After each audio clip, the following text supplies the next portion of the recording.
So this is Steve, and I'm here with Michael Limmer of the TinCaps. Michael, we appreciate your time today. My pleasure. You had an event this week that started up kind of getting everybody psyched out for the season. Yeah, it's kind of it's fun. It's like the opening day before opening day when you got individual tickets go on sale.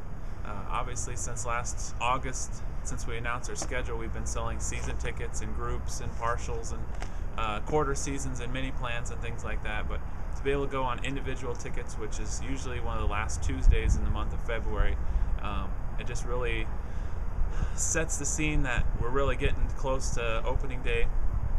We're closing in on 6 weeks till opening this place up and inviting fans back in for the 2011 season. So we're just excited to get things going, kick things off, and then get the details ready for getting the ballpark open here shortly.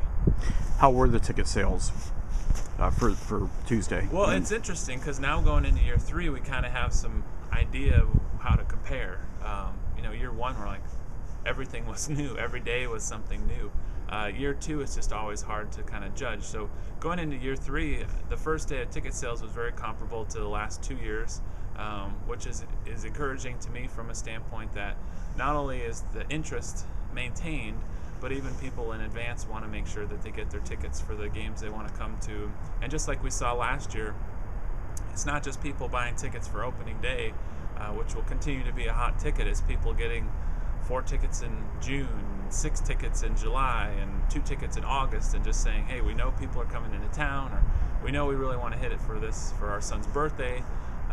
So it's just kind of nice to be able to see with the sellouts we've had the last 2 years that people really are seeing they need to get tickets in advance if they want to make sure that they come to their favorite games, and people are taking advantage of that from day 1 of tickets going on sale.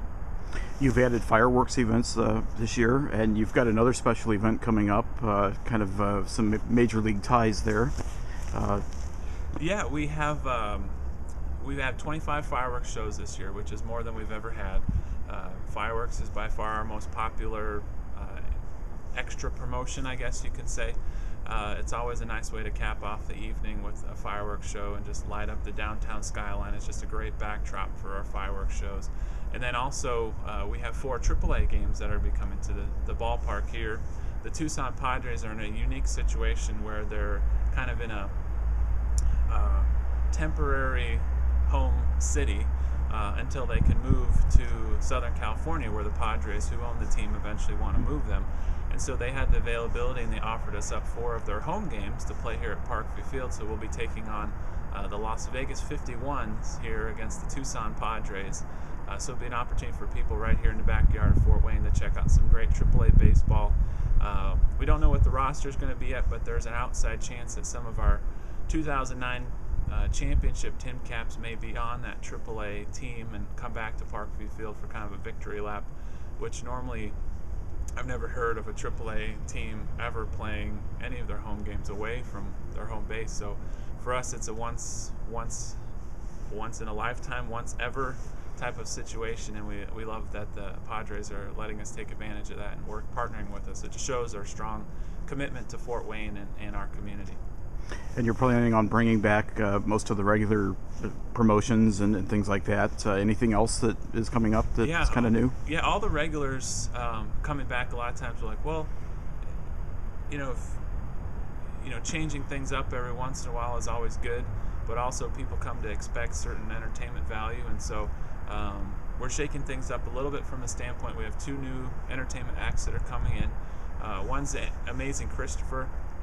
It's difficult to explain his act. If you want to YouTube him, I'm sure you could look him up. He's been, come to find out after we announced that he was coming, he actually performed a Fort Wayne Fury basketball game back in the day. So he'll be entertaining during the game, as well as a new group called the Russian Bar Trio.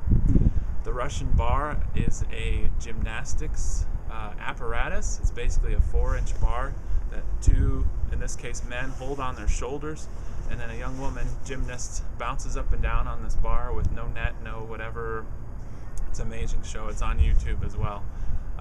So it'll be something that people will really be kind of awestruck by, just kind of in disbelief. And every time I see one of their new videos, it just kind of I'm looking forward to seeing them here on the field and see what fans of Fort Wayne think about it. So it's always fun to mix things up. We also have some surprises up our sleeve we have yet to announce for this season. Just always going into year 3, looking for new ways to surprise people and to entertain people and still keep it affordable and family friendly. And that'll always be what the TinCaps are all about.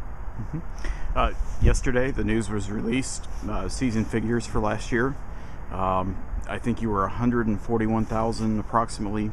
It was a little bit over 141,000 over the 275,000 threshold. Any comments about that? It just goes to show the support that this community has given this project. That 500,000 people in attendance last year in between TinCaps games and non-TinCaps events here at the ballpark. So it really goes to show that the city leaders and all the people in this community that were behind the project, saying that it could be more than baseball and really could be a vital part to a vibrant and growing downtown. It's just nice to be able to see their hard work and dedication pay off. We put a lot of hard work into what we're doing on a day-to-day basis, but to really see how this fits into a larger picture is the big deal for us. And that was wonderful by the city to just have an opportunity to kind of publicly say that they're supportive and behind the efforts that we're making over here was not necessary, but nice. It's always nice to hear good job, pat on the back, but also we're going to be here for years to come and to continue putting on a high quality product and continue to draw people downtown for years and years to come, and that's what we're really excited about. So yeah, to be able to get above that threshold and really put and bank a lot of money into that capital improvement fund really allows us, moving into the future, some flexibility to either continue to maintain the ballpark at the high standard that it is, which is always going to be a priority for us, but also to be able to look and consider things that we may be able to enhance the experience of the ballpark in the future. So not any of that capital improvement money was touched for this off season, so it's all going to be able to sit there and accumulate going into 2011 and beyond. And I think after the 2009 season, we only really made one.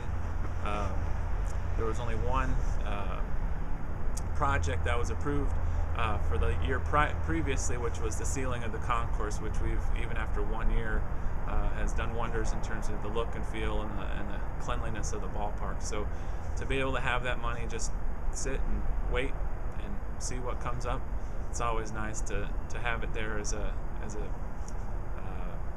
opportunities for improvements and maintenance, and that's what it's intended to be for.